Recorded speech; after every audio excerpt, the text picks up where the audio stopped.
Good morning, good evening, everyone. Am I audible? Can someone please make sure of it? Yes, ma'am, you are audible. Yes, ma'am. Okay, hi. So, again, we have organized a particular boot camp for your upcoming exams, but I can see that many of you haven't joined, and we were just waiting for the people to join this particular webinar. But okay, I think we should move forward without them. Um, so, as I know that the rest of the people who are here, you know that it is something which is defying the petrified idea of examination and how to write, what to write, and how to prepare yourself is quite not easy task, or be it in your schools or be it in your college. I think you people are in your 3 years LLB, which do mean that you already passed out your college, but still you do fear that something examination is there, and so we have to be feared of. But I don't know, what do you think? Is this justified, the fear of the exam? It's basically depending on the context of whether you should fear it or not, because there are motivators, and as a teacher you can also count me one.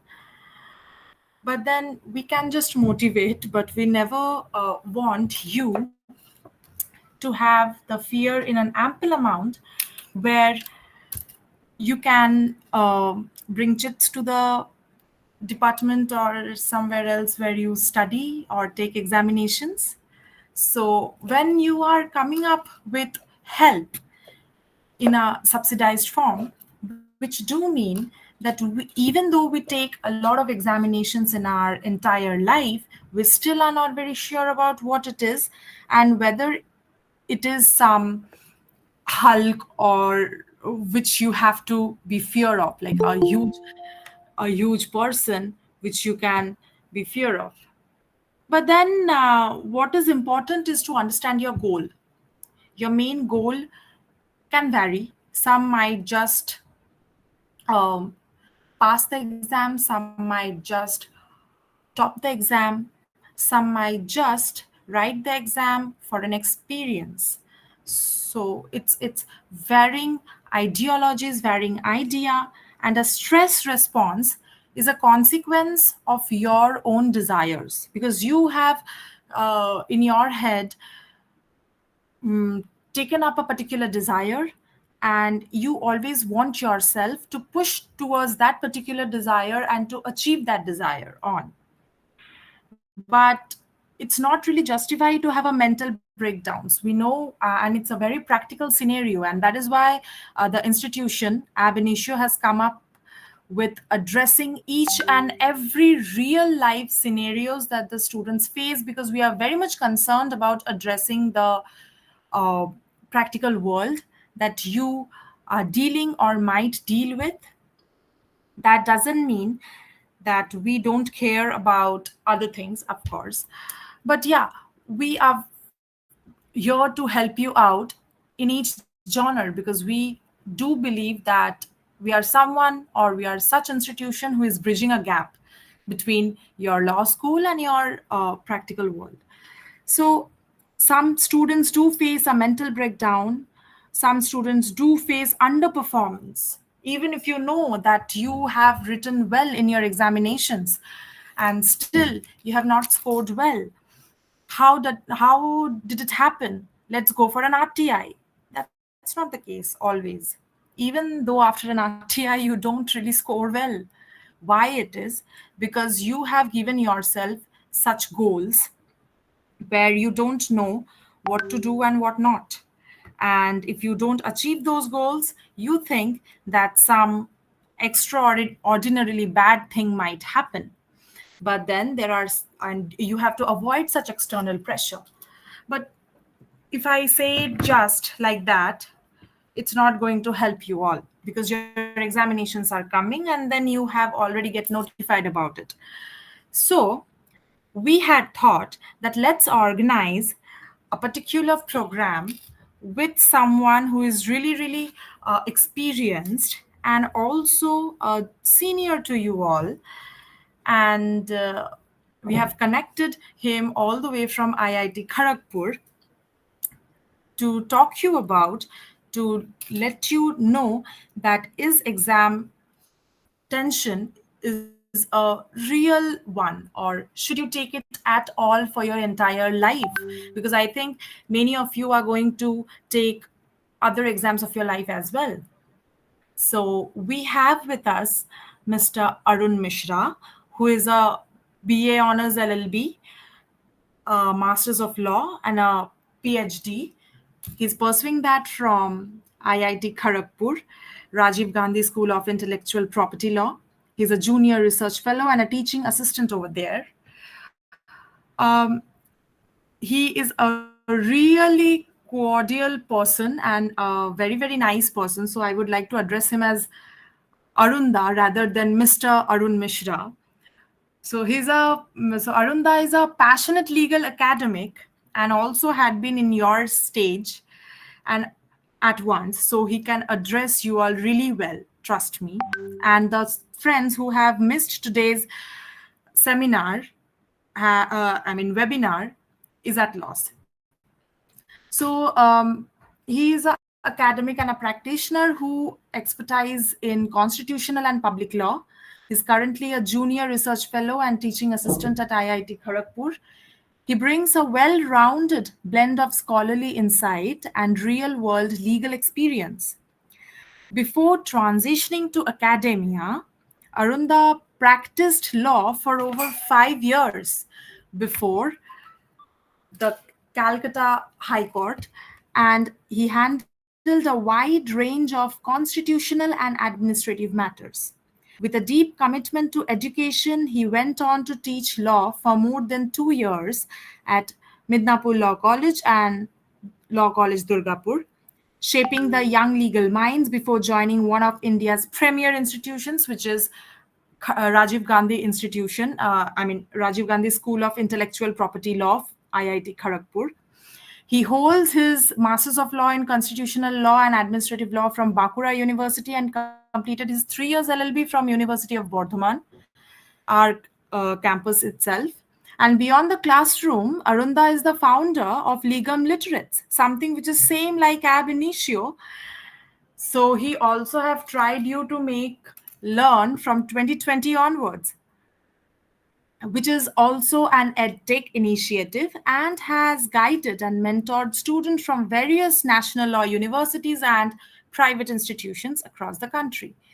His leadership and mentorship have made a lasting impact on aspiring legal professionals, and he too been the youngest executive member for your Bordhaman University Law Alumni Association and is also a member of a prestigious Asiatic Society, reflecting his commitment to both legal excellence and broader intellectual pursuits. So definitely I'm going to hand the entire platform to Arunda. Please join us. Thank you for being here. Thank you, Priyadarshini, for this great introduction. Uh, am I audible? Yes, you are Yes. perfectly Good audible. evening, everyone. Students, I am calling you the students and my brother and sisters. Basically, wherever you are sitting right now, a few years ago, I was sitting there. So I can understand, I can feel the fear, I can understand, or I can feel the anxiety in your minds before the exam, when exam clock is knocking the door.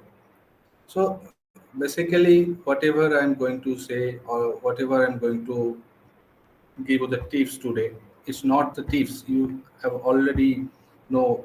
Uh, I think you must have read many motivational books or you must have watched many YouTube videos like that. How to motivate ourselves before exam, how to target the particular exam sets and all that, right? Anyone have seen any YouTube video before joining this boot camp? And I am requesting all of you to, whenever you have any question in your mind, please ask the question in the comment box, or you may ask directly, and try to make this session as much interactive as we can, so that this can be one-to-one interaction, or this can be meaningful.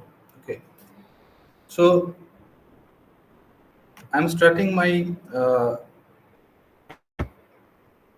lectures, and I will divide my lecture into two parts. First, I want to give you some real life examples through which you can understand whatever is going on in our mind that is interconnected with our subconscious mind or conscious mind. How it is affecting our mind, how it is affecting our life, how it is affecting our career, how it is affecting our exam. Then I will not give you any steps. You can find many steps in many YouTube videos, many podcasts, many books.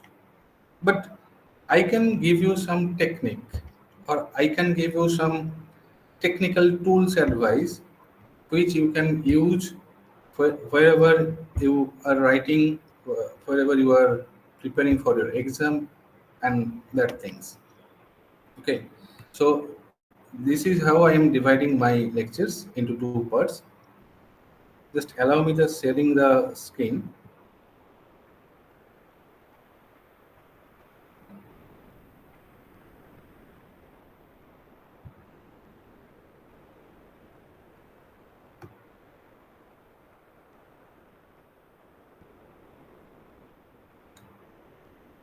Is it visible?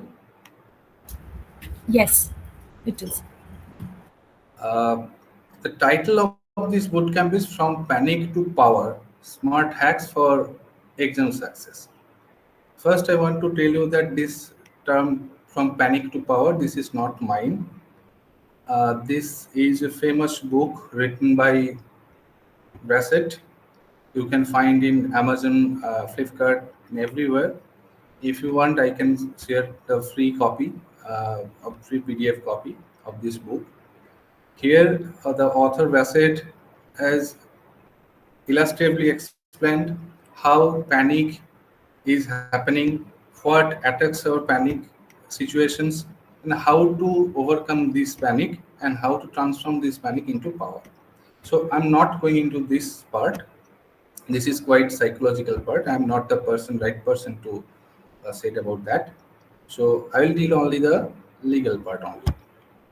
So the previous author, the Bassett, in her book, she generally described this mind concept.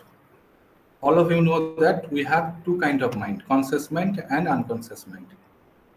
Whatever we are consciously doing, that is the effect of conscious mind, and whatever we are doing unconsciously, like when we are sleeping, we are dreaming. We are dreaming to become a judge.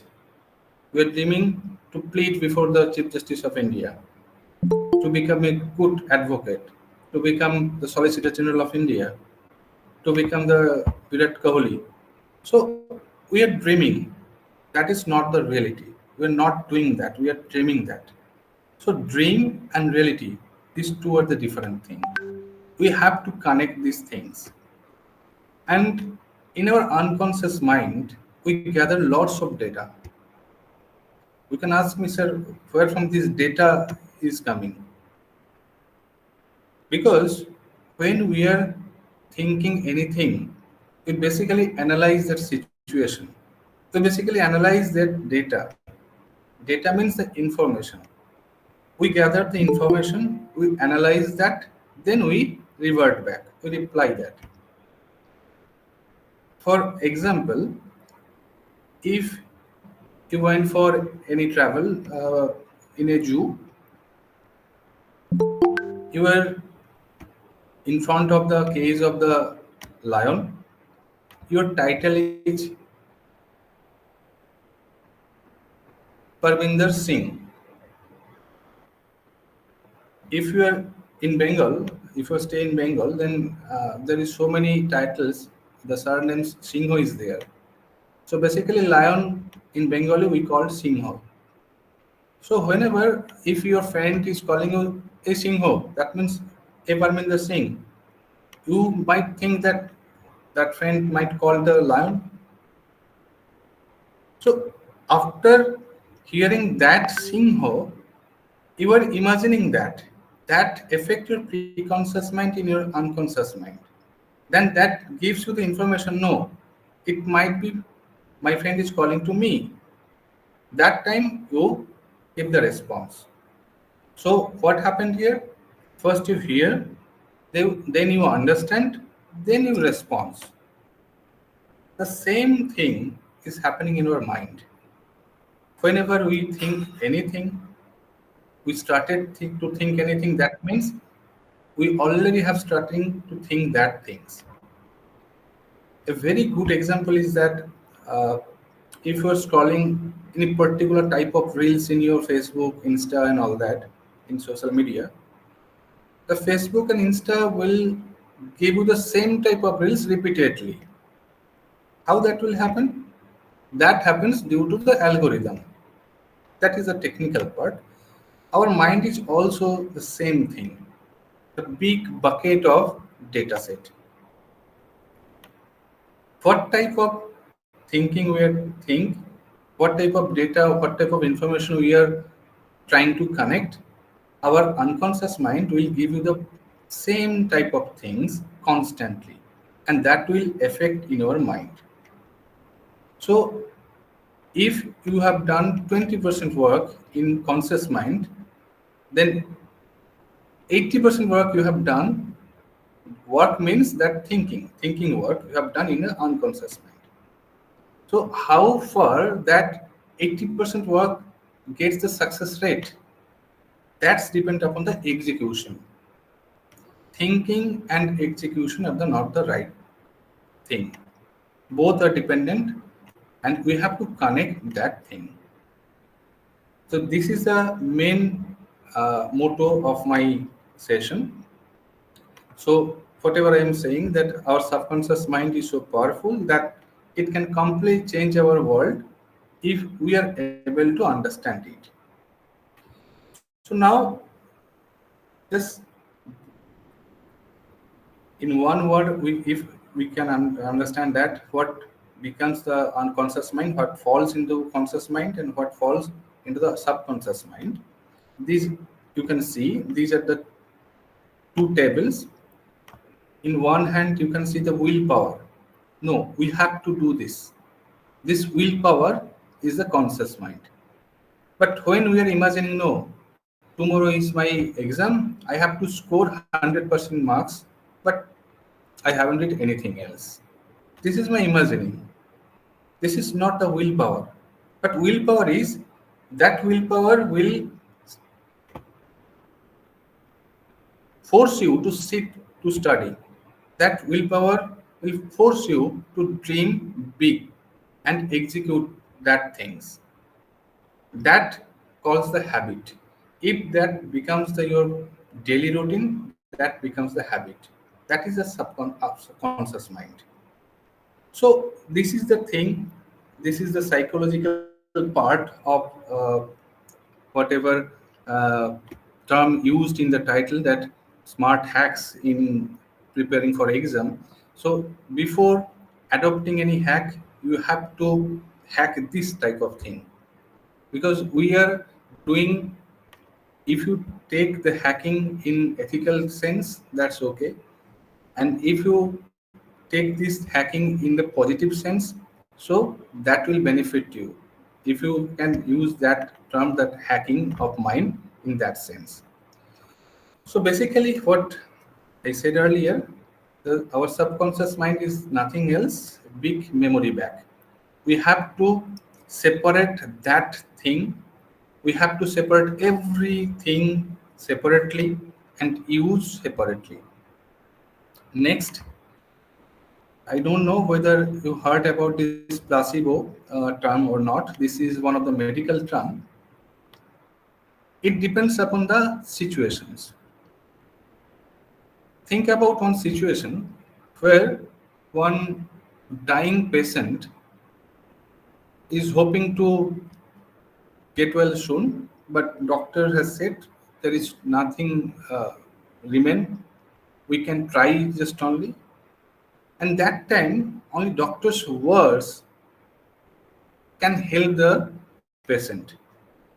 If patient takes that is in positive sense, there might be a chance doctor write down in the same medicine whatever he or she write in previously that doesn't work. The next time doctor if write down the same thing with the hope and with the word that I'm changing this medicine and this is a better medicine and that might help you. And I think you will get well soon very fast. After hearing the word of that doctor, there might be a chance that patient might become fit after 1 month. That exceptions can happen. This thing is called in medical sense placebo. So why placebo is interlinked with our techniques or our hacks? Because we have to believe in ourselves. If we don't believe that we cannot do that thing, then you cannot do anything. If you believe that I can do my best, I can give my best, I can write the answer, then only you can do. Next, hypnosis. I think you might heard this term hypnosis. That means what haunt you previously. If you have any bad experience previously, if you didn't score good marks in previously, it is the trend of our human life to leave that subject. If you didn't score in good marks in jurisprudence, there is a habit.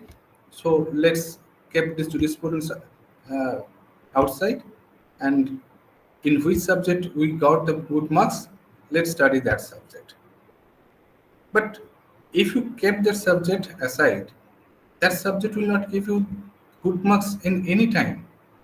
You should read that subject very carefully, very promptly, and very efficiently. So these three things, these three element of subconscious mind affects in our exam times. So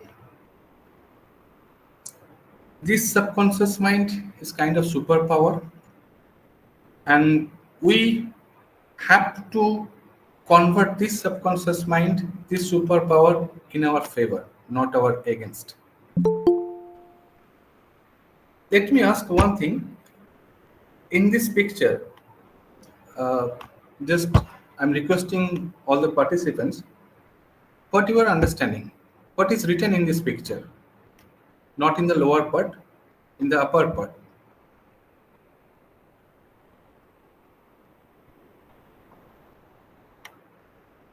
Can you tell me what is written in this picture? Is it understandable?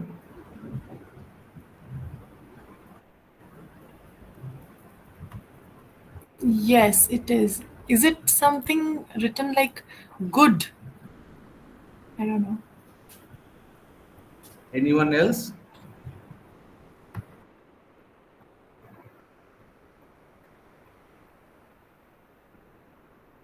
Okay, let me explain. Uh, yes, it's written Good, in. evil. Sorry, Good, please repeat. evil. Good, evil. Okay, very good. Uh, it's written two thing. One is good, one is evil. So why I am showing this picture? Because it narrates the belief pattern. So what is the belief pattern? What we believe or what we can see easily in our clean eye, that doesn't mean that the same thing is happening in the outside. It's written good, but but inside it written evil. What you will take, that depends upon your outset, that depends upon your mindset, that depends upon your belief. Let give you an example. There is two friends, Ram and Sam. Ram's parents are very much stricter in sense of behavior, stricter in sense of financial activities also. On the other hand, Sam has very jovial parents. They understand all the needs of the Sam. They support Sam in every times in every corner of life. One day, Ram thought he want to buy one cricket bat. He requested to his father, I want to buy one cricket bat. Please got for me. His father ignored that and scolded him. That's happened in our everyday life, in everyone's life. But on the other hand, if Sam requested to his father, Sam's father not only brought the cricket bat, but he might give the permission to enroll Sam in a coaching center.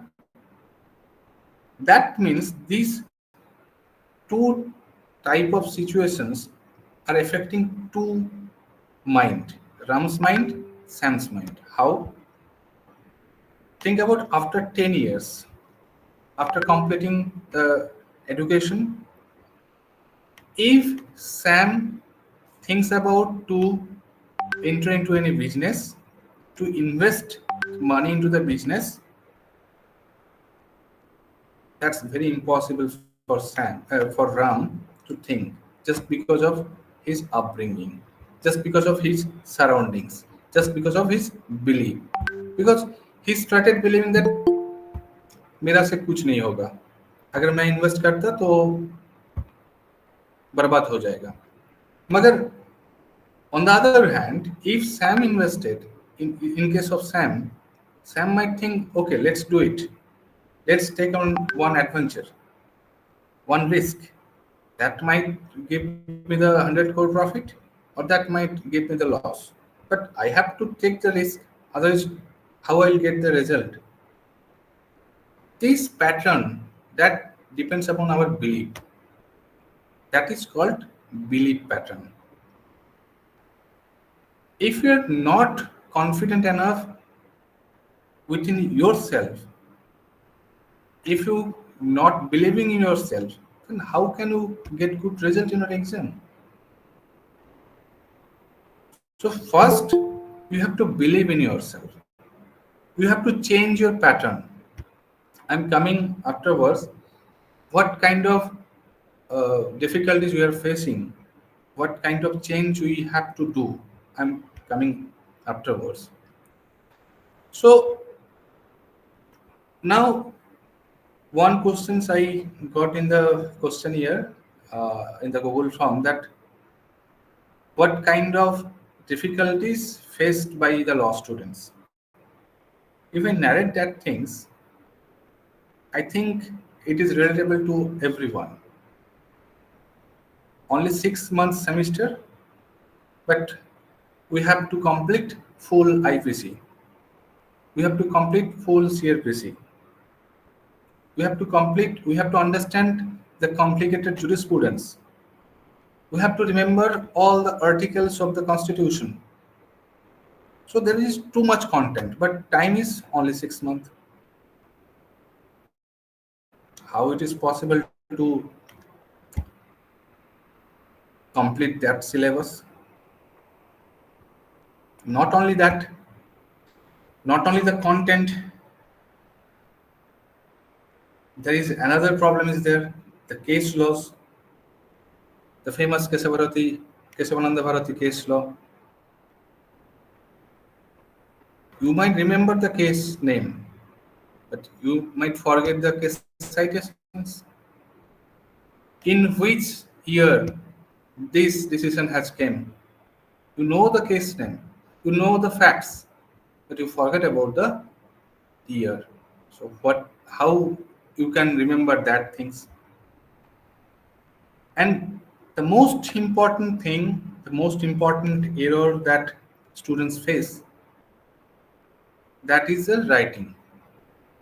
How to structure a good writing, how to structure a good answer, what to write, what to exclude, how much to write, and in which sense I have to write.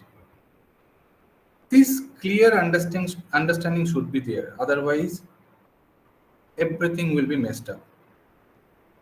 You might be a good student. The teacher knows you, but teacher will examine only your the answer script, the presentation of your answer script.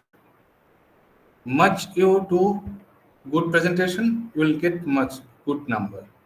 Otherwise, you will not get the good number. So that depends upon, totally depends upon the presentation. And lastly, many students work hard. Many students study it long time, 10 hours, 12 hours. That doesn't mean that you will get good number. You have to do the smart work. You have to do your daily work. You have to maintain your family relations, personal relations. You have to fit yourself, go for a gym or anything else, whatever activities you are doing. And at the same time, you have to manage your study while knocking, exam is knocking the door. So now I will give you the some techniques which I used to give my students, and in that sense they got success in that sense. And I am also using that techniques to polish myself, as I am the student from state university, and now I'm doing my research in the premier institution like IIT. Here we are teaching the students from the various national law schools, various private law colleges. So they are basically technically advanced, better than us. So we have to cope up with their situations. We have to do the smarter. Otherwise, we cannot do anything. So how to manage all that things? I'm just giving you some clarity. That doesn't mean you have to choose that particular hack. You can choose anything else that is convenient to you. But just try to understand that concept and execute that. First, reverse planning. Okay, I'm stopping here for a while. If you have any questions, anyone else, then we can discuss that. Then I will give you the hack. Any question from anyone?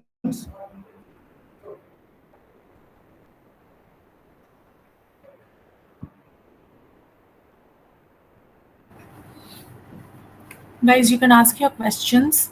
You have your exams very soon, maybe it's starting really soon. So you can ask it right now. Okay. I don't think they are very much interactive in that sense. Okay, giving the hacks, but it will help you only that time when you can interact among yourselves. Basically, law is not beyond ourselves. Law is not the outdated things, or law is not the abstract things. Law is roaming around us. Whatever you are eating from the morning day to night, whatever you are doing, that all things depends upon the law. All interlinked with the law. Law saved us. Law gives us duty. How to revise all topics in an effective way. Okay, I'm just coming. The first hacks is that I'm just coming to that. So basically, you have to think very smartly, and I'm just giving you some examples, and I will show some uh, tools that you can use.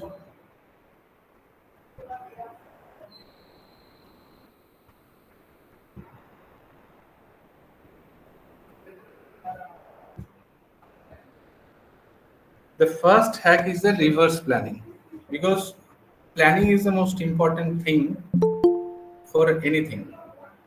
If you think of to build a house, then you have to plan about your budget. You have to plan about your materials. You have to plan about architect. Then only you can build one building. So planning is the skeleton of any planned things. So plan backwards from the exam date. What does it mean? Means whenever you are notified about the exam date, start planning, not planning to study, planning a meaningful way how to study. For that, you can use Google Calendar or Notion. There are too many apps out there, but you can use Google Calendar or Notion for scheduling. I'm going to show afterwards how it's work. And next, oftenly we used to do two or three subjects in a day. You can do that, but our mind is not so much conversant to take that two or three subject in one day. If you can take one subject per day and revise that subject weekly, then it will give you more result, effective result. You can do one or two, three subjects in one day, but I will suggest to take one subject per day. When you got notified from the exam date, just starting your planning your schedule, use Google Calendar or Notion for scheduling, and subject and plan one subject per day and try to review that weekly. So I'm showing the Google Calendar ones, how it works. I believe all of you know how to use the Google Calendar, though I'm just showing once. Just go to the Google and type Google Calendar. It will show the Google Calendar, just the calendar which hanging in our home's wall. The same thing. Here you can get the schedule time wise division. Just let put one. It's 7 p.m. It's around 6:53 p.m. 13th May. If we thought that from 8 p.m. onwards, I will try to read the constitutional law. So just constitution for consti, save it, and it will give you the reminder when that times will arrive. Likewise, you can set your goal. I'm not giving you any particular hack. I'm giving the practical example. How you can set your study time. You can set your study time accordingly. You can use Notion also. Notion is a one well-known app, but Google Calendar is also easily accessible. You can use Google Calendar likewise. So plan accordingly. First, plan. Second,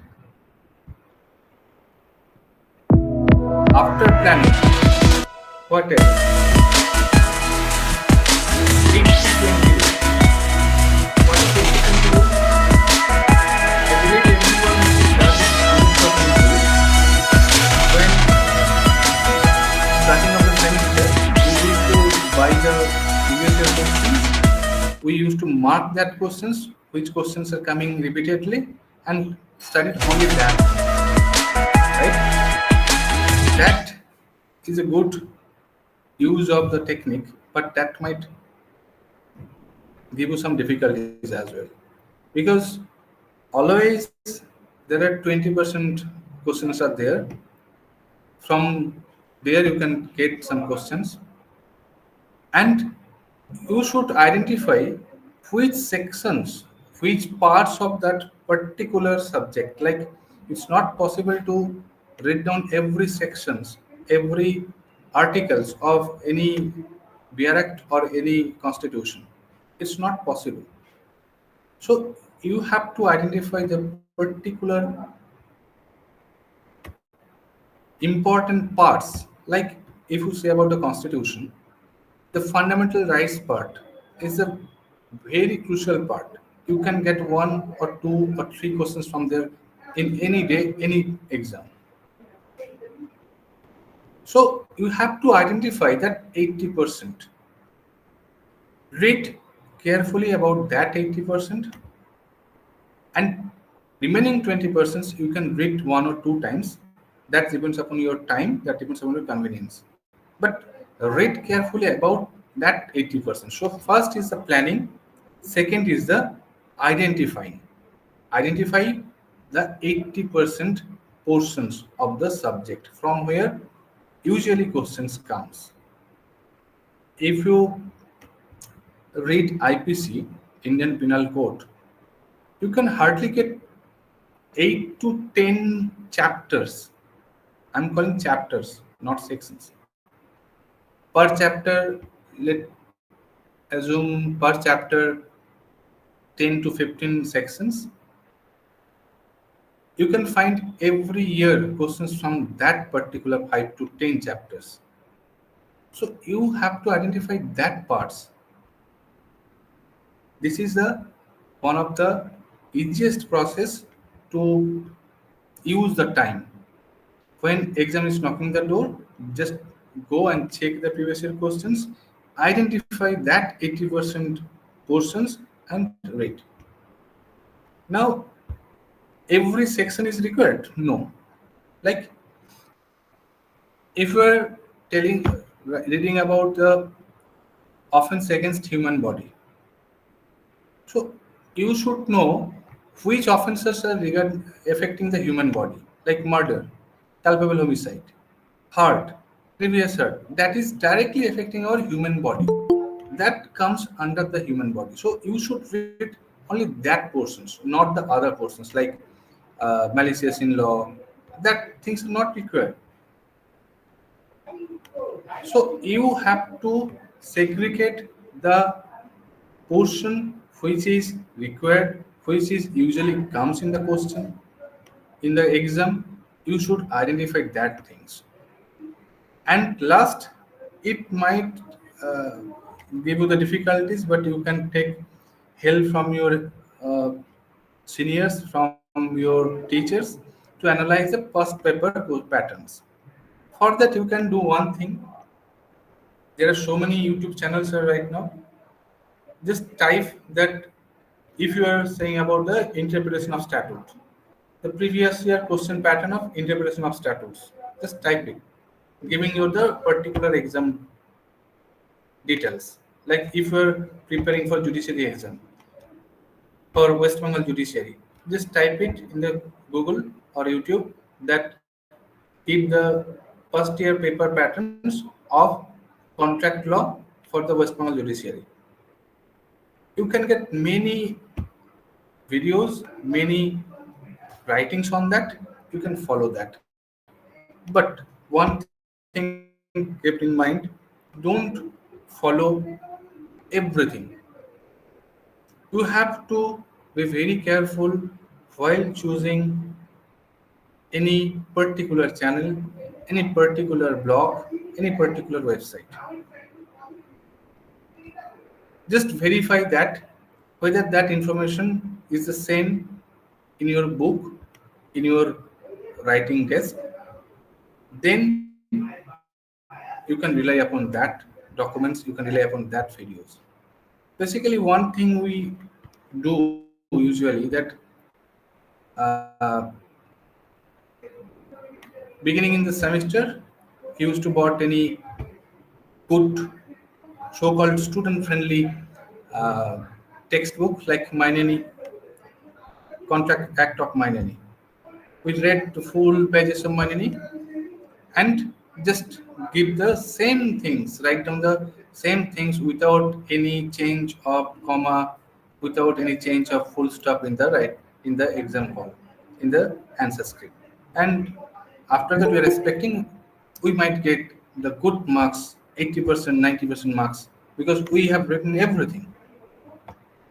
But you missed one thing. You missed your originality. You missed the connection between question and answer.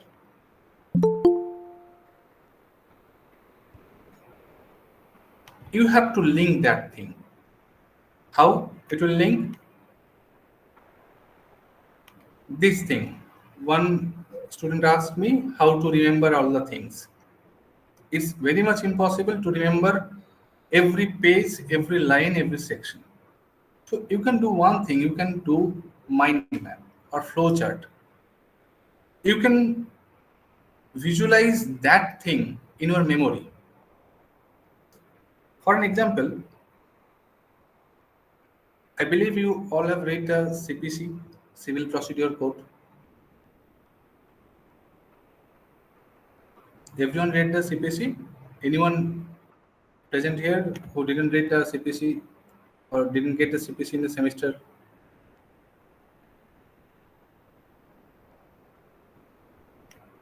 I believe everyone read the CPC. Just think of one situations. If you want to understand order, rules, regulations, decree, just imagine your exam hall scenario. What usually happen in exam hall? When you try to take some help from your good friend, invigilator instructed you not to disturb anyone. Just concentrate on your exam sheet. Right? This is the instruction. During any case, I'm telling about any civil case.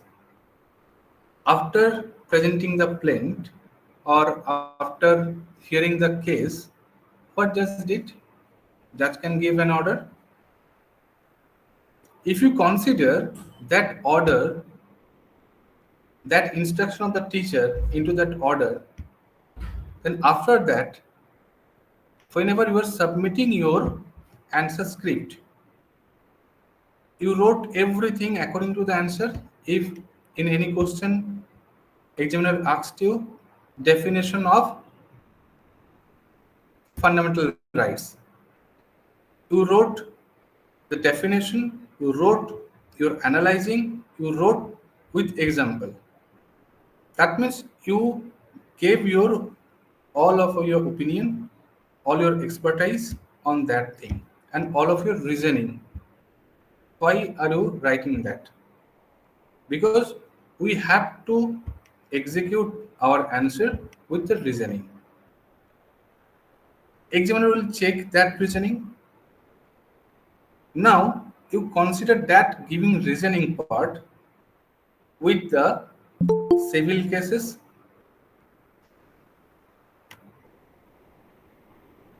order. What we find in order? We find in order the instruction. What we find in the decree and what we find in the judgment. In the judgment, we will find every reasoning why judge have pronounced that particular sentence or particular cost, fine, anything else. Judge should give the reasoning behind that. So, if you consider your exam writing with the judgment, then what left? Left only degree. So whenever you got the mark sheet that reflect based upon your reasoning, you got good marks or bad marks or average marks. That based upon your reasoning. Just imagine the situation. Based upon your reasoning, judge gave the degree. So if you think the any legal topic like this way, or you can use the mind map, it will reduce your time, it will give you the good understanding. In just before the night of the exam, you can just check the pages. If you have to read the full book, that book might be the 300 page.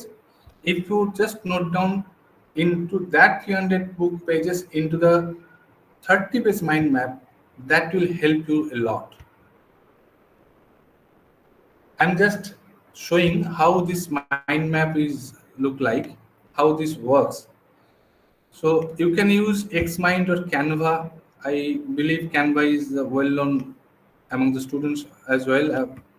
So you can use Xmind or Canva for any mind map. I'm just showing one mind map. Just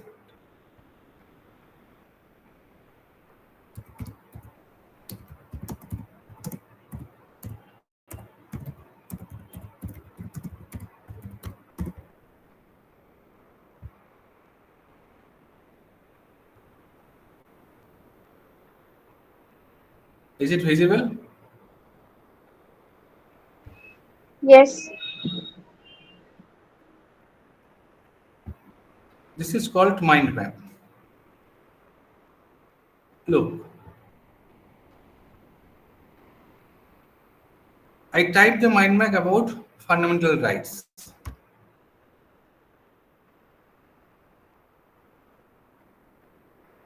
Here you can find the characteristics, different characteristics of the fundamental rights. What are the articles cover this fundamental rights portion? You can get understanding from the here.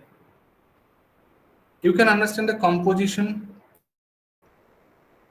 You can understand the various part of the fundamental rights. So from one mind map, you can easily understand at least 30 page or 20 page or more than that page's length. You can visualize that. You can easily visualize that. That can help you reducing your time. If it is possible, you can use that mind map in your answer script as well. That doesn't mean that will give you the extra marks, but that will give you the good impression about yourself. Examiner will understand that no, this students has give his or her best effort to justify that answer. So that will give you the extra edge to getting good marks. So this is the mind map. So how to generate that mind map? I'm just showing one mind map.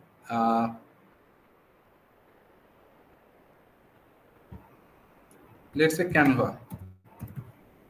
I'm using Canva. Just type it mind map. They will give you the structure. You can just edit here and use that mind map in your study purpose. Or else,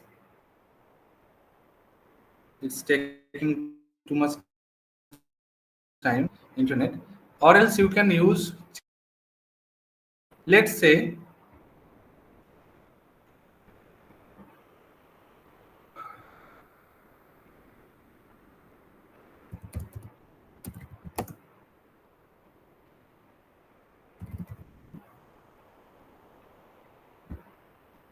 if you have any document, let's say if you have any document, right? you can just upload that document into that particular app.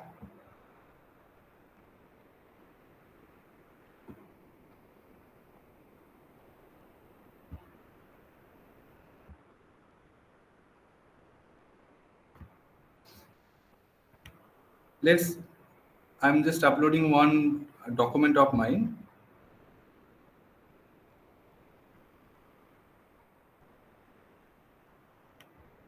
It's not working.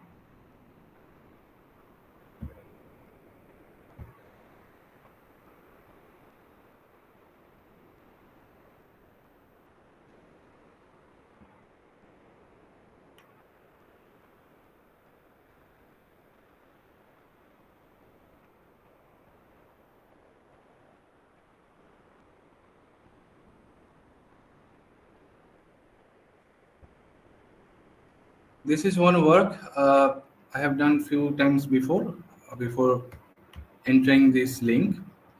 This is one of my article, and I uploaded that article into this mind map tools, and that mind maps tool give me the full 40-page article into one picture.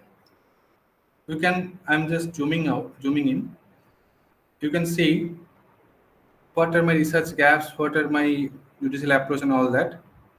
This is the doctrinal research part, so it might be difficult to understand for you, but I'm just showing you to understand that things. You can upload any document, any of your note, and anything. It will convert into the mind map that will give you the one page picture in front of you, and that will cover every part of your important part of your content. That might be 100 page, that might be 200 page, that might be 50 page. Likewise, you can reduce your time. Likewise, you can use tools for benefit of your study.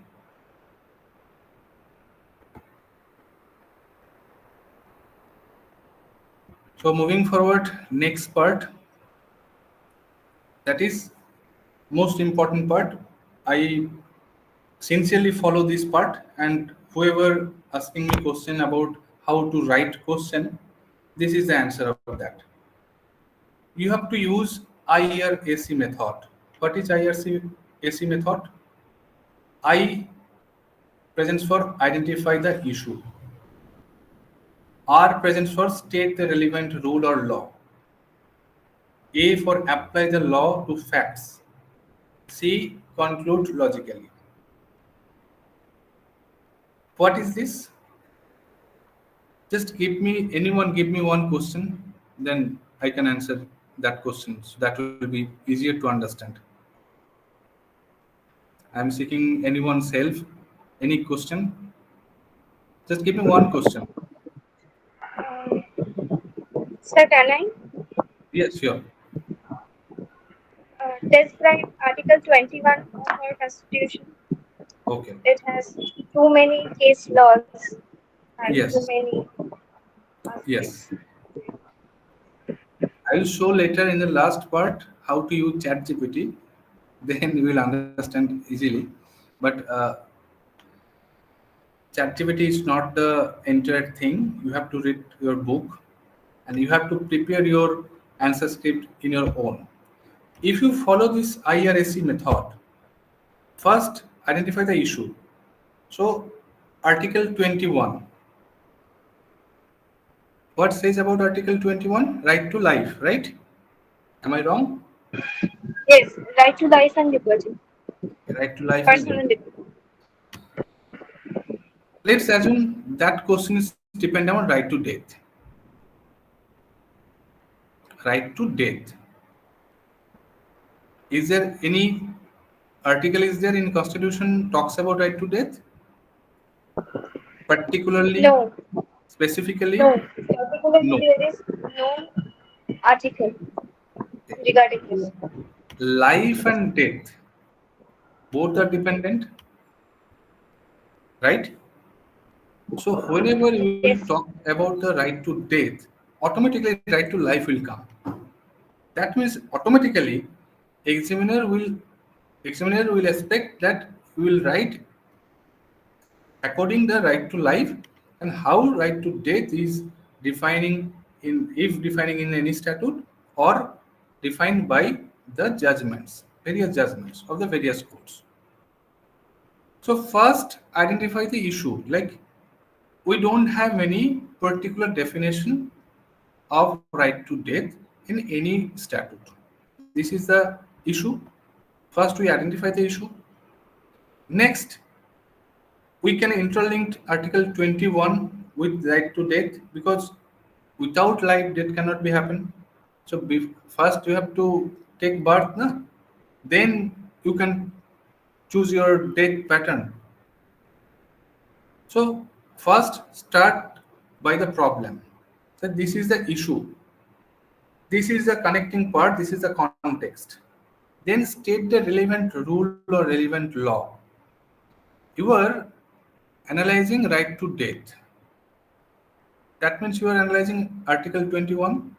But if we discuss that Article 51A, the duty, fundamental duty, is it relevant with this topic? Is it relevant? The fundamental duty is related to the right to death or right to life? Yes, right to life के साथ इसका link है मगर with right to death Yeah. there is no link about the fundamental duty. But if you Yes. mention Article 51A, that means you are confusing, you are trying to be very smarter before your examiner. Examiner will cut down your marks because that is irrelevant section, irrelevant law. So first, identify the issue. This is the issue. This is the context. This is the rule. Try to explain that rules or that law, that section in your own words by giving your own example. Like if you find, Bear Act, Mr. A versus Mr. B, try to change that Mr. A into Ram Sam Jadu Madhu. That shows that you read that section, but you try to analyze in your own way. Try to give example of that particular section, whatever you are referring. Then A, apply the law to facts. How this section is relevant. Just mention that. So first, you identify the problem. Second, you are giving the connection or giving the content. Third, you are mentioning the exact rules or law or section or articles, rules, regulations, whatever that is. Fourth, you are analyzing that law by giving example.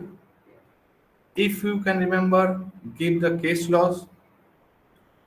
Then fifth, give the relevancy of that law or rule, how this rule or that section is relevant.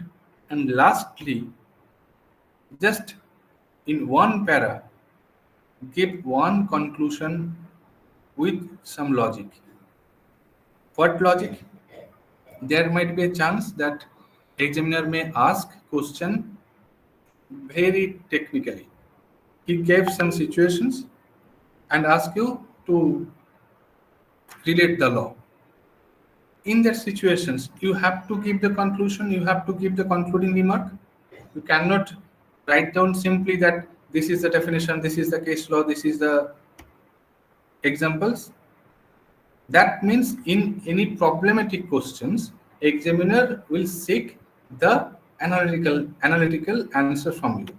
So you should give the concluding remark at the end, depending upon what is trying to get by the examiner in the question.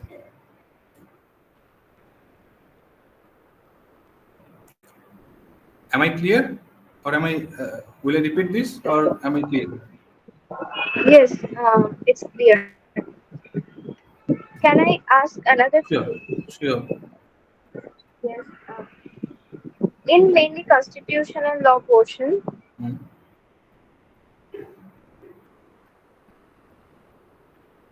that Yes. exact fact, it uh, is it very important to write every judgment's fact? No, you can use one another tricks here. Like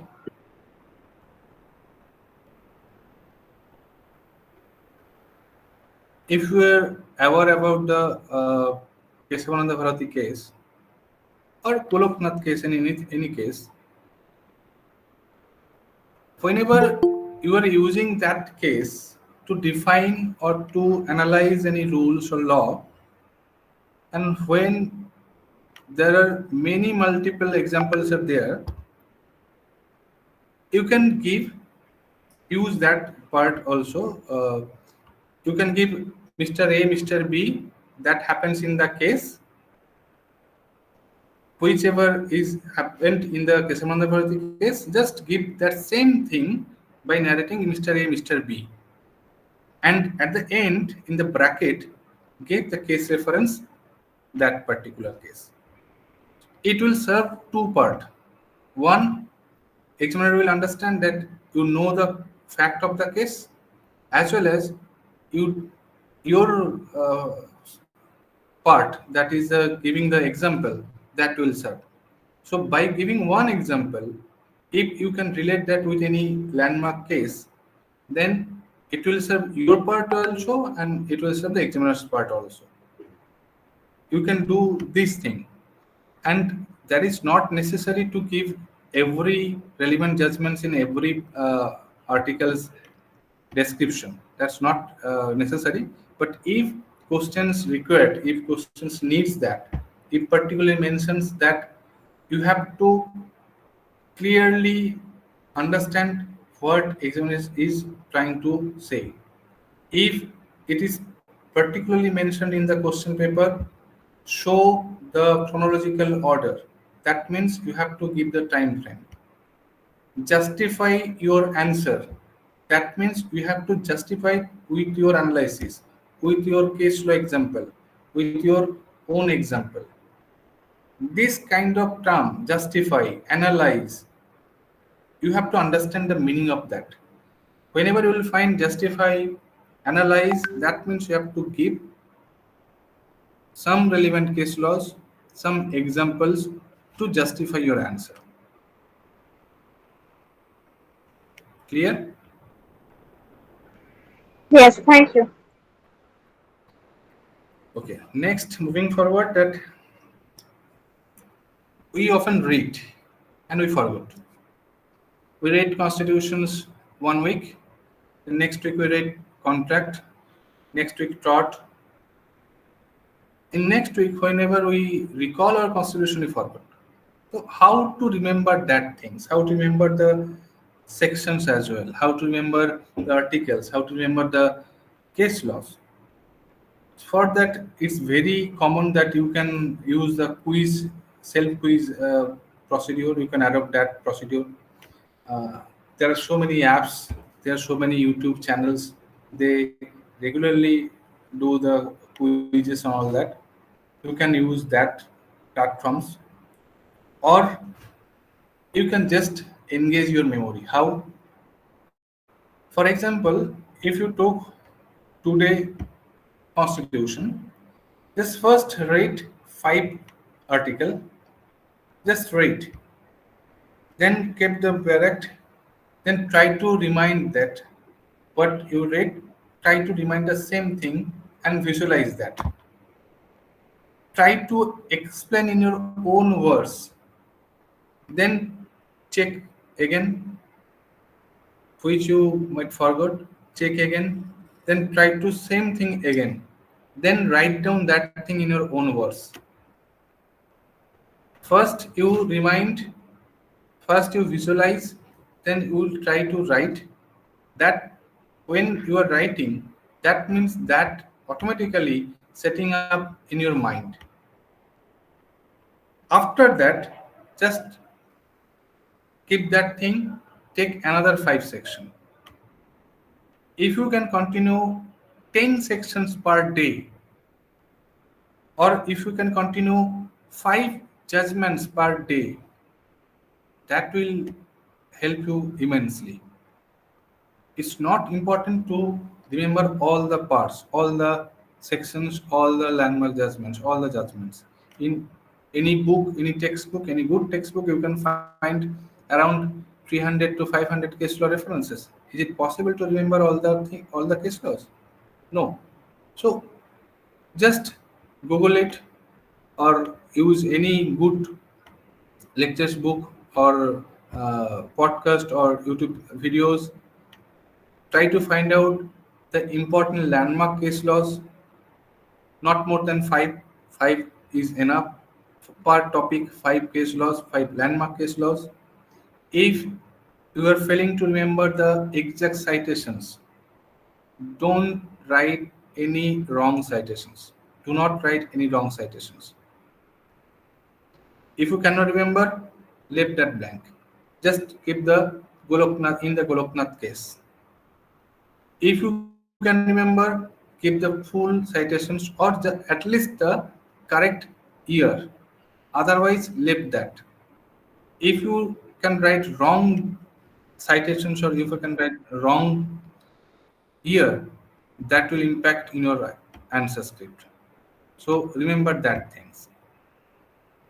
And last, some other applications you can use. Notion and OneNote I told you earlier. You can use Google Docs Voice. You can install it in your phone as well. Right? Think about you are traveling and you are in your phone, just one pop-up from Live came up about your particular topic. Which topic you are following since 1 month. So you don't have any piece of paper or pen. What will you do? Just use the Google Docs voice, dictate that whatever you want to remember, that will convert into the text, and that will save you in your Google Drive. Afterwards, you can use that. You can use YouTube, legal podcast, various channels, and ChatGPT. How that will I'll show how you can use that ChatGPT. But remember one thing, that ChatGPT can give you the good answers when you know what you want to ask, what you are expecting. You have to identify first problem, then you have to know what are the expecting result you are expecting from the ChatGPT. Only based upon your correct prompts, ChatGPT or will give you the correct answer. So in the last part of my session, I am showing that how ChatGPT works in our legal field, how you can use ChatGPT. Can you give one question for this? I'm trying to show that part. Anyone?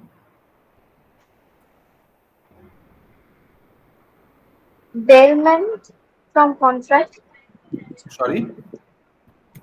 Bailment from contract. Special contract. Bailment. Bailment concept or special contract?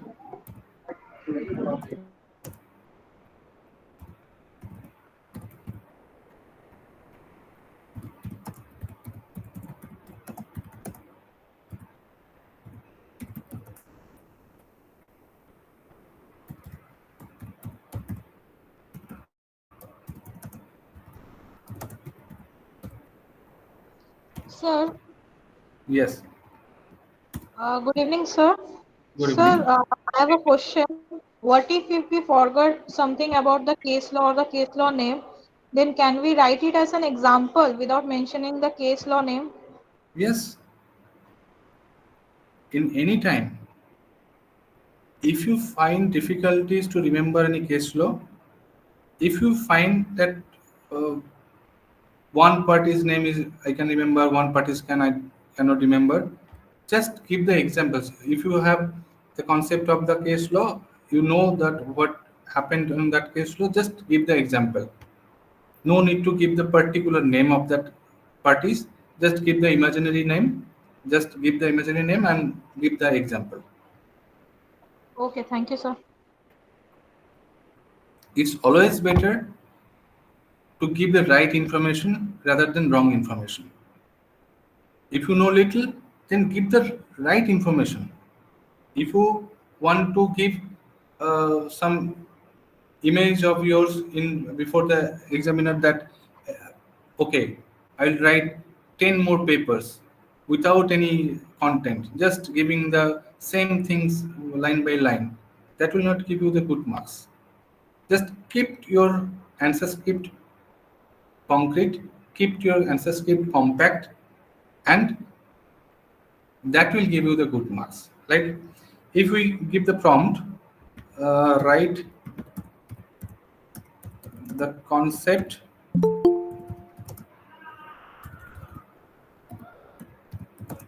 of bailment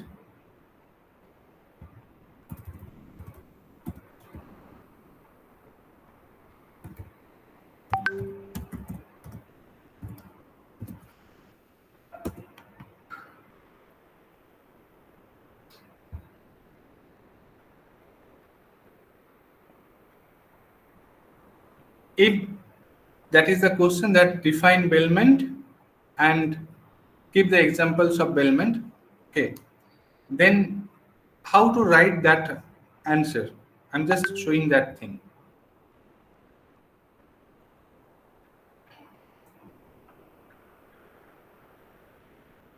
I'm not suggesting to follow particular that process, but you can take help from ChatGPT.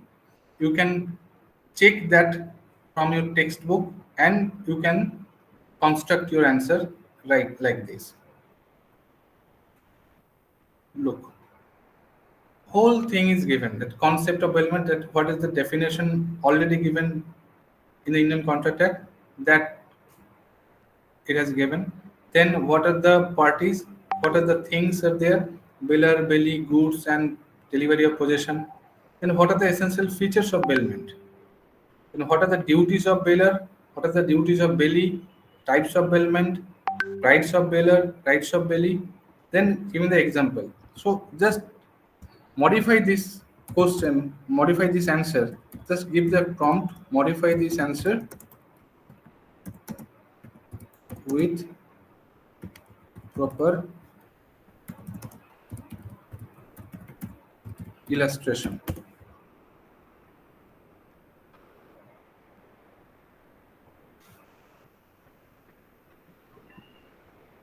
So, in the meantime, can I ask another question? Sure.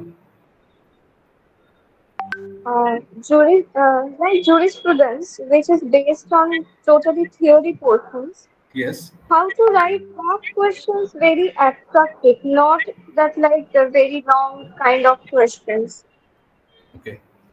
Uh, I can give you my own example in that case because when I was a LLB students, our first semester, first class was jurisprudence. So after coming from direct graduations, we don't know anything. All of a sudden, the rights, duties, precedents, then Austin, Hobbes, Locke's, all are roaming around our minds. Afterwards, when we in during the LLM time, when I read again that part, then I gradually understand that whatever says in the jurisprudence, that's the basic of our law.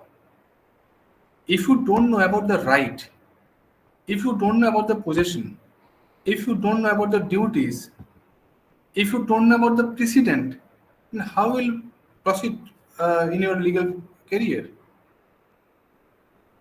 Whether you are judge, whether you are advocate, whether you are teacher, whether you are legal attorney, whether you are law firm partner, you have to know these basic things. And jurisprudence is nothing but the concept of the law.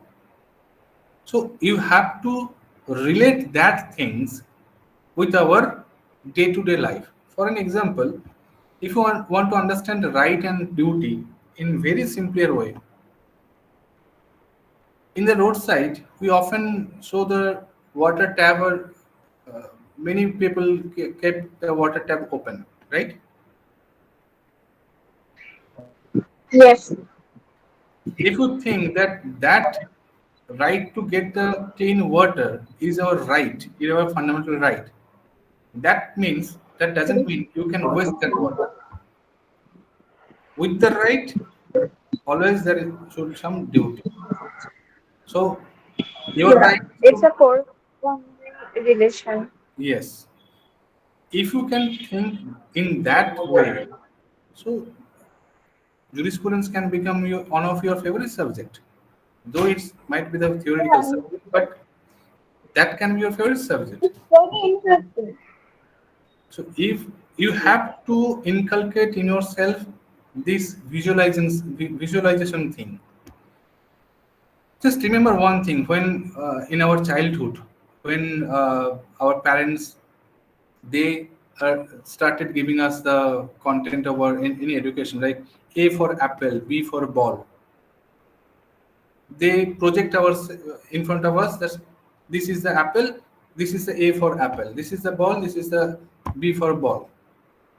These picturizations can help you to understand easily because our mind accepts this picturization, that visualizations rather than reading, rather than ratta. Okay,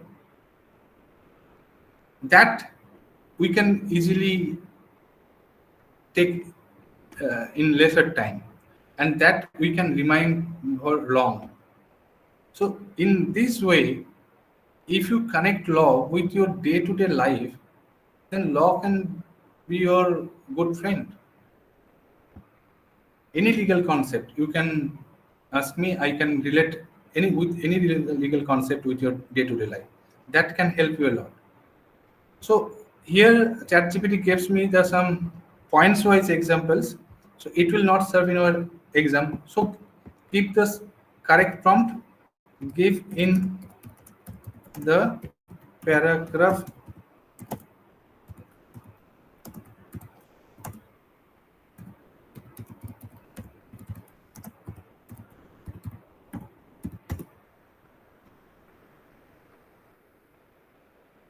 Now look, ChatGPT will refine my answer and give you the proper structure, whatever you are wanting. Just you have to give the correct prompt, then only you will get the correct result.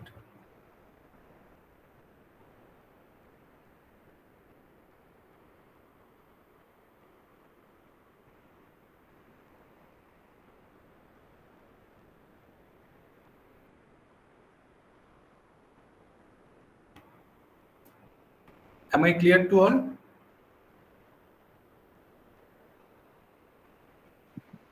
Yes. Okay. This is the main things I just prepared for you all. If I can get another chance or in future, then I can try to give you some another tricks, another practical lesson of any uh, apps and all that. If you have any questions, you can ask, or else I can just read out the questions what I got from the organizer. One asked me the how to relieve stress during the exam time. That I whatever I told in the first part of the session, that just turn your unconscious mind into the fear to power. Train them, give them importance, and use that in our day-to-day life. Then only you can relieve your stress. Second, how to answer questions to the point. I answered it already. Case law with easy language illustration. Okay. How to write scoring answers in exam. Last minute tips. Maximum questions relating to the time management. Okay, time management. This is one of important questions: time management. How to manage the time? So basically, uh, if you're a good student but unable to complete your answer within time, then it will not serve good marks for you. It will not give you the good marks. You have to complete within time. So you have to use practicing writing and that structural writing.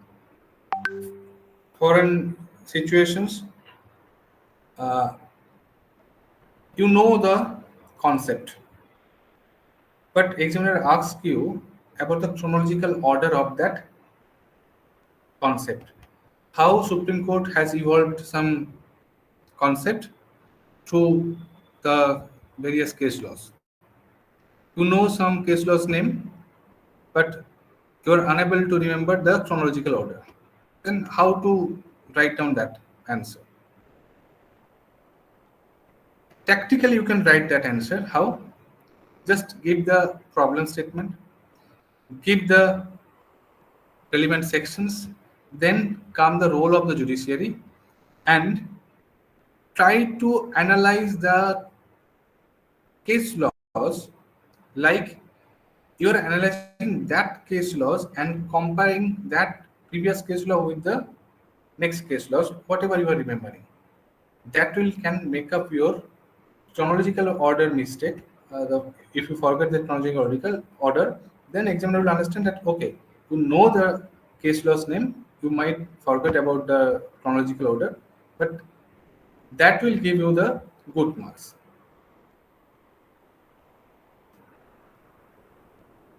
Please share the law and go. Okay. Any other questions? I think I should conclude here because I took a lot of time before the exam preparation. It's the crucial time for you, all of you.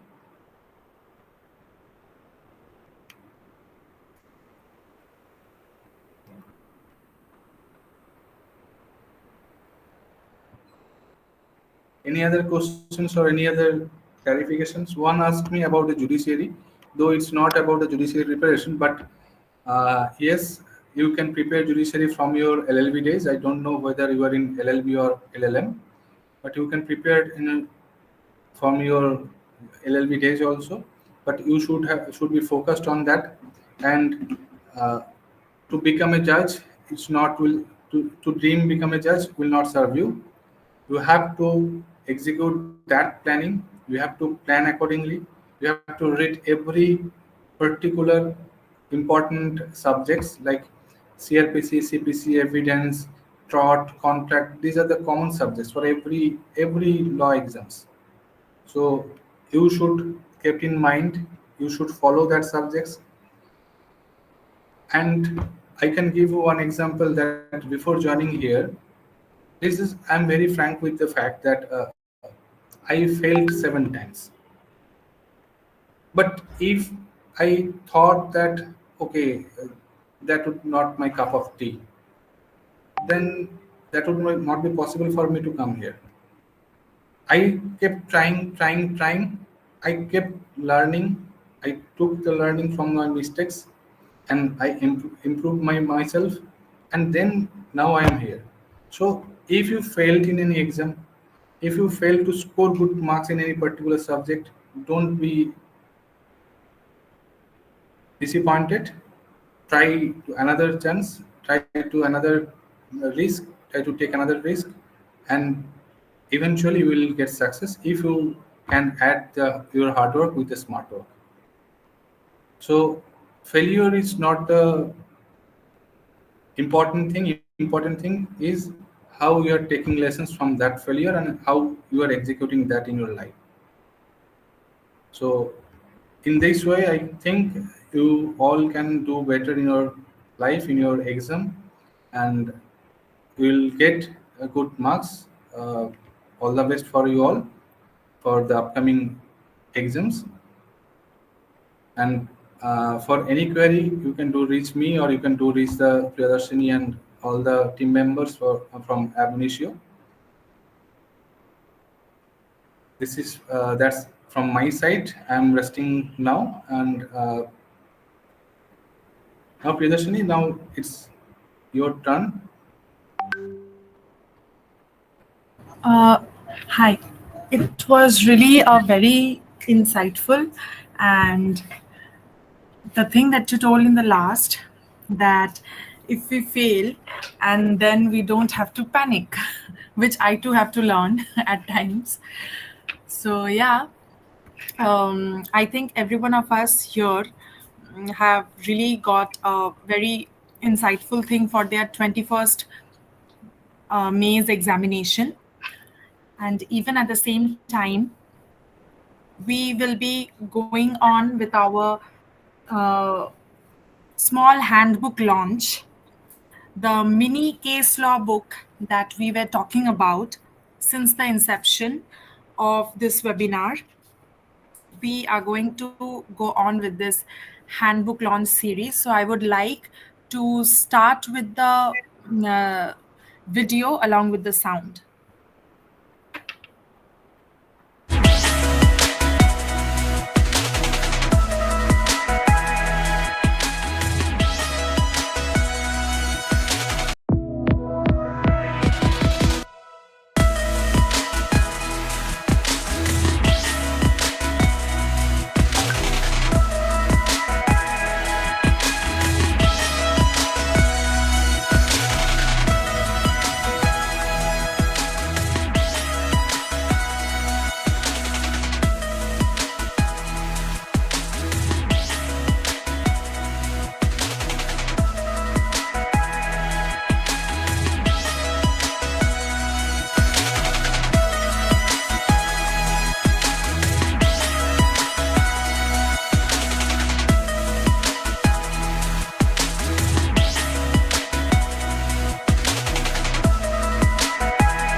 Um, well, I don't think that the audio is working. Can someone confirm me if the audio is working or not? No, Priyadarshini. No, audio is not working. Okay, then no issues. We will somehow, No, ma'am, it's not working. okay, no problem. We will somehow, um, keep the audio along with the video some time else. So what I want to talk about this book launch and what is this mini case law handbook is about. So we are trying to come up with 25 main case laws, which I would say main from my point of view, because these case laws and include all those particular topics and all those particular points that out of so many case laws that you study in your entire 3 years or 5 years syllabus are the core base of it. Like you will get constitution, you will get contract, you will get tort, you will get family law, you will get administrative law and other laws. Important points. Even there are certain cases which we don't know, but they serve to be the basic of our constitution. There are certain cases which we don't know, but they serve to be the basic for the criminal law. And we have curated and sorted those things out and tried to jot it down in this book, and also try to give it away as a free book to you. Why? Because we right now have a very short span of attention. Every one of us, whoever is there in this meeting, don't want to focus their time after one particular thing. They are always in a hurry. They are always in a quick solution. They are always in a fast solution. And we don't really care about what the entire conception of education is. It's currently standing in 2025. We are only bothered about fetching a degree and not really fetching about education. But this thing is actually leading to a decline in quality. Everyone here, like all the attendees, someone please tell me, what would you want to do after passing your exams? Like you have your exams from 21st, I know, and it will end somewhere around in June. And after passing out the exam, what's next? Do you have any idea? Someone please tell me. Chandrani, Harshdeep, Nishat, I could see so many of you. Ananya, I could see Let some me, of I you. just Yeah, add you something as with yes, your words that yeah. as Ma'am, there was a network issue. Can you repeat the question, please?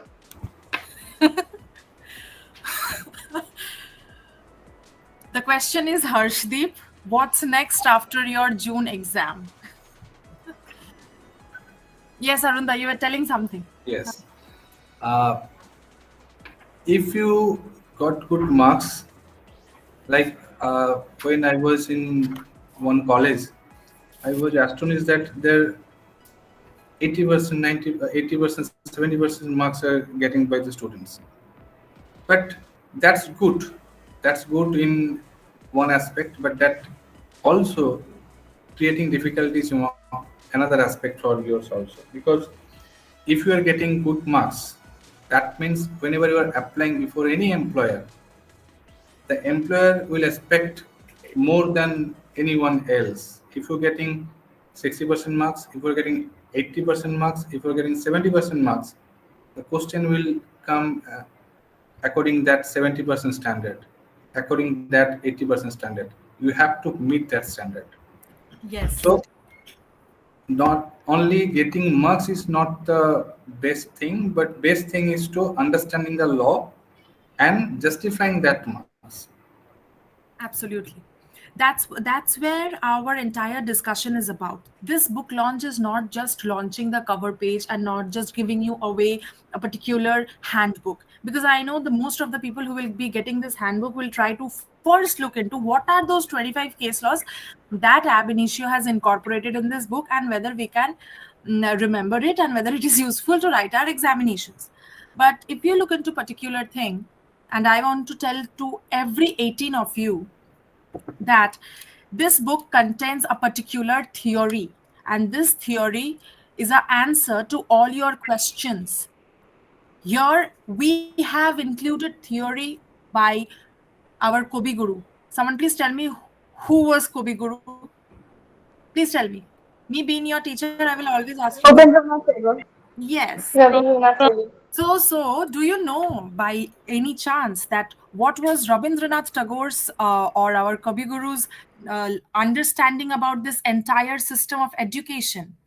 Because the more I talk to you people, the only question and only complaint that I get, because I remember I joined the field of education in 2023. Before that, I was not a teacher. So the very first moment I joined, people always used to complain that, ma'am, I don't know constitution, I don't know contract. Why? Because we are online students. And what on earth does online students mean? That I haven't seen my teacher standing in the class. Rather, I have seen him or her via screen, and I was not able to sit on the table and chair. Rather, I was able to connect myself to my teacher via a screen. And so I have no idea of a particular subject. I have no idea how things work. Again, point two, if I say or ask to those students that, okay, what's next, এরপরে তোমরা কি করলে, তোমরা কি ওটাকে আহ, ঠিক করার জন্য কোনো উপায় করেছো, তোমরা কি আবার বইগুলো পড়েছো after you have come to offline education system, then I don't really think you people have done it. In this entire way of online and offline education system and examination and trend and remembering case laws and telling that we have to do something very quickly and very fastly because my notification for examination has come, so I have to take examination, and while going into the examination room I will see some tons of people coming up with chits. Somewhere or the other we are actually not studying. No one here is in the correct form of education system, for your kind information. Because what is education has already been told by someone who didn't carried a particular degree. Can someone tell me Robindranath Thakurer কোন ডিগ্রিটা ছিল? সায়েন্সে honours He ছিল না? doesn't have any formal education. হ্যাঁ, He didn't have any formal. He didn't exact, have any formal education. He never had a formal education, but এখনো পর্যন্ত, He can you? had his education by home tutor. Exactly. And can someone please tell me that have we found anyone more educated than him, more knowledgeable than him? No, no. No, right? He is an exceptional person. He's a great philosophist, great person, Yeah. great poet, Sitting, great sitting, painter. sitting after like 165 years or 163 to 65. I don't really, I mean, I'm sorry for the exact number, but sitting after so many years of his death anniversary, someone, I mean, a student of a particular town is remembering him for his massive contribution towards education. And for him, education was not something which we are doing currently. He always prioritized, young minds, young people. And he was really open minded. He really never tried to narrow thoughts out, which none of us are bothered nowadays.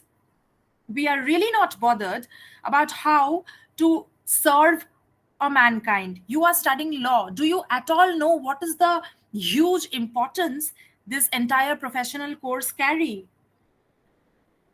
The highest education is service of mankind. Have you ever learned it? We don't learn it in our classrooms. We just learn that the highest education is scoring 60% in Bardhaman University or any other university, or maybe scoring a gold medal, and then maybe going for LLM and then PhD and then net set, then be a teacher, then do your entire education, be a professor, assistant professor, senior professor, retire, die. That's it.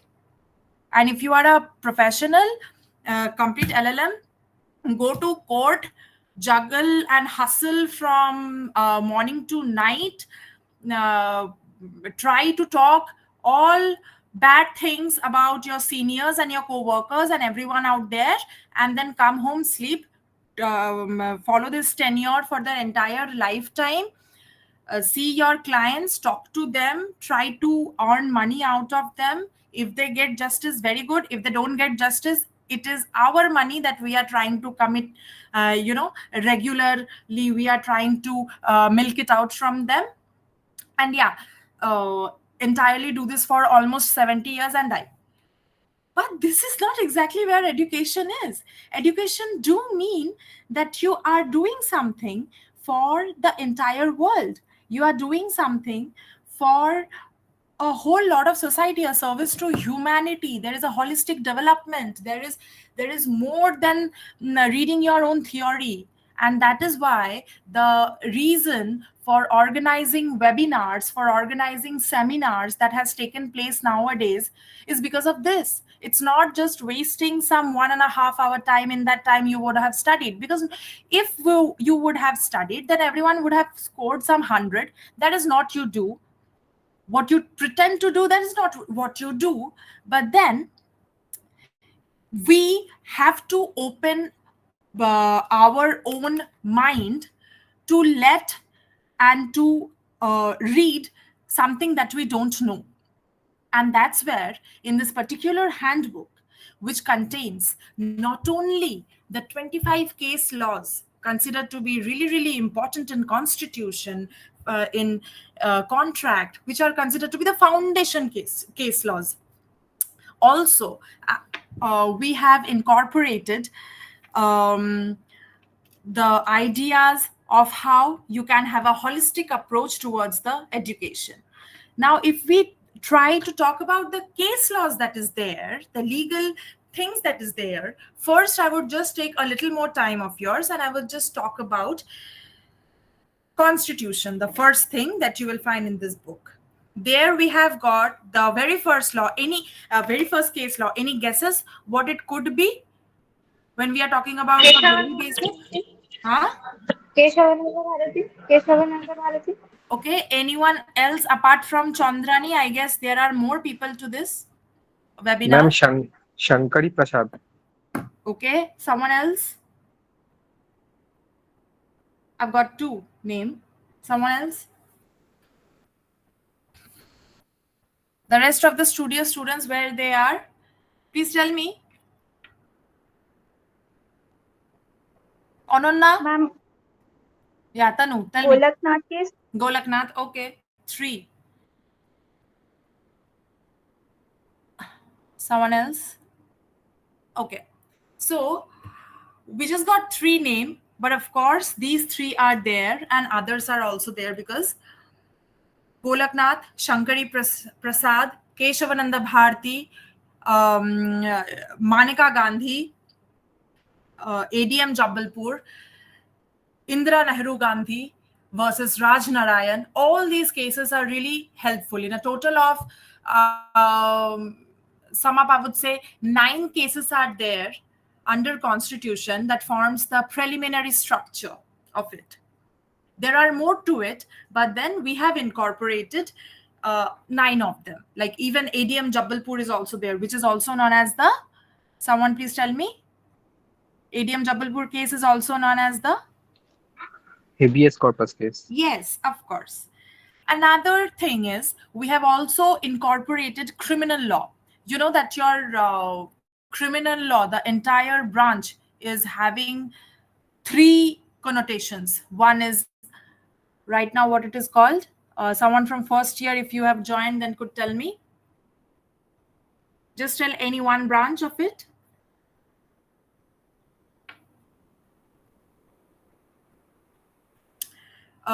It's of course your Bharatiya Nyaya Sanhita, and then what your what your CRPC is been transferred to. I mean, name has been changed to Bharatiya, and what's your evidence name has been changed to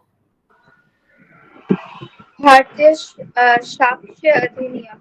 for evidence, and for CRPC, Bharatiya Nagrik Raksha. Nyaya Sanhita.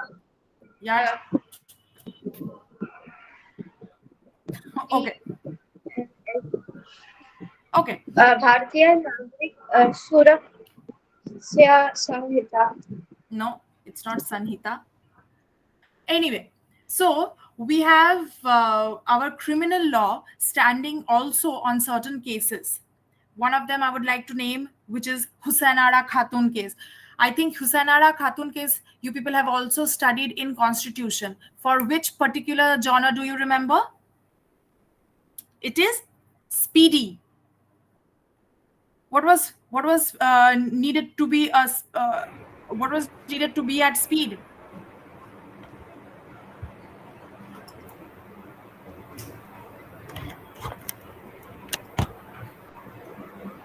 Well, we have other cases as well under criminal law, other cases as well under contract law. One of them I would just like to name, which is Mohori Bibi case. Another for your tort law cases. One of them I just want to name, which is Oleum gas leak case. And we have family law cases.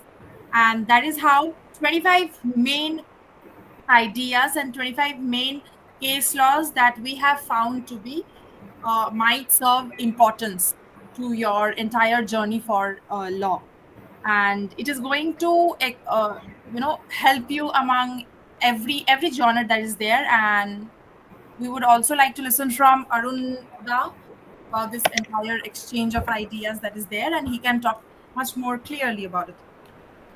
Uh, this is one of the great thing you are getting, all the participants, because think about if you are writing in criminal law paper where Husanara Khatun case is mentioned, you can compare that case regarding constitutional law as well. That becomes more analytical in part of your answer. Just you can connect that Husanaro Khatun case with constitutions, speedy trial, fundamental rights, and all that. Then examiner will understand that okay, you read that case very well. So in that sense, this compendium of cases can help you a lot because as I have got opportunity to check this compendium, and I've checked that all the case whatever chosen for this compendium are the relevant case laws in the specific field of laws like com- com- uh, contract law or family law, tort, criminal law, constitutions. The relevant case laws are there. So not only read, just use it. Use it in your answer script, what ma'am has suggested. Use it in your answer script, use in your study. So I think that will help you a lot. And thank you very much, Abhinisho, for inviting me. And thank you very much, all of the participants, for patiently hearing me. And thank you very much. Thank you so much. So, I think we will be giving this particular book away to all the registered participants who have gone through the process of registration. And we have also incorporated the learnings of Tagore, which is very necessary for you all to learn, as well as the case laws. So, thank you so much for joining up with us. And please give us a feedback so that we can know if at all you are liking our seminars or not. Thank you so much. Thank you, sir. Thank you, everyone. Thank you, sir.